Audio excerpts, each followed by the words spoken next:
Hello, today we will be going over how to use Microsoft Word. So the main reason you'll be using this for is to create business letters. So the most important part will be right at the beginning. Here you can go to New to create a new document. Instead of choosing a blank document, you'll want to search business letters here and the templates. So templates are just pre-formatted documents that you'll be able to use. Here we'll be using the business letter medium theme just to keep everything kind of standardized. Here will be the theme and you'll be filling this out as you go, but before you can do that, I'll go over each one of these tabs up here. So here you have the copy and paste functions in case you don't know the hotkeys. The fonts, here you can highlight certain sections and change the fonts if needed, or the size of the font. You can also change whether it's bolded, underlined, or in italics. Some other functions such as highlighting there as well. In the paragraph you will change the alignment of the lettering, but you won't really need to do that since this needs to stay standardized. Some other style functions here, finding and replacing words.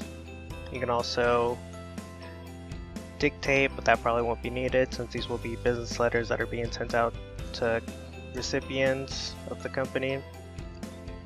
Here we have the options for page breaks, adding tables, adding pictures, shapes, icons, smart art. You can also add charts. The other important sections here would be headers, footers, and page numbers in case you go beyond just a single page. That'll be important. You can add text boxes, and here is the signature line. I'll go over how to add that later on. In the design tab, you'll get options to different themes, colorings, different fonts, spacing, and at the end you'll be able to set that as a default. You can also add a watermark through here, change the page color, and then change the page borders. On layout, you'll be able to change the margins, the orientation, the size of the page, and add columns. You can also add line numbers, breaks, and hyphenation. Here you'll also be able to further get into the paragraph and change the indentation and the spacing of before and after each word and line. You can also change the alignment of the whole document. In references, this won't be used much. This is more for research papers, and if you're ever making like a sales pitch or doing a business proposal, this stuff will be really important just for adding your references and everything.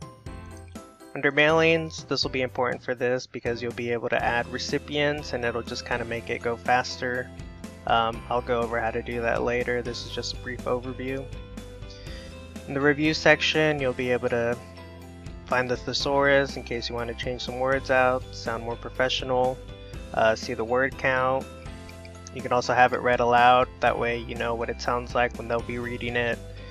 You can change the language, so you can spell check for certain languages.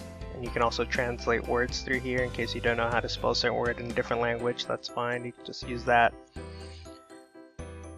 The last thing you need to know about here is the track changes function. Here you'll be able to see any changes that have been made when you're collaborating with other people, which might not happen too often, but it can happen. Here you'll know what's been changed throughout the document. In the view tab, it's really just kind of how it's laid out for you to read and everything. It won't be too important. Lastly, for additional resources, you can go to the help and see different training, kind of get an overview of everything that you might have questions about. There's also the share function here for when you want to collaborate with people. You can do it through the OneDrive that's provided for you. And then here you'll be able to name the document and then you'll be able to send it to individual emails. In the file section, this is where you'll save your documents, print it, export it if necessary, but mostly the save function and the printing will be what you'll use. And that is just about everything you need to know about how to use Microsoft Word. I'll be going over how to do the recipient's mail merge and how to access different templates if necessary. Thank you.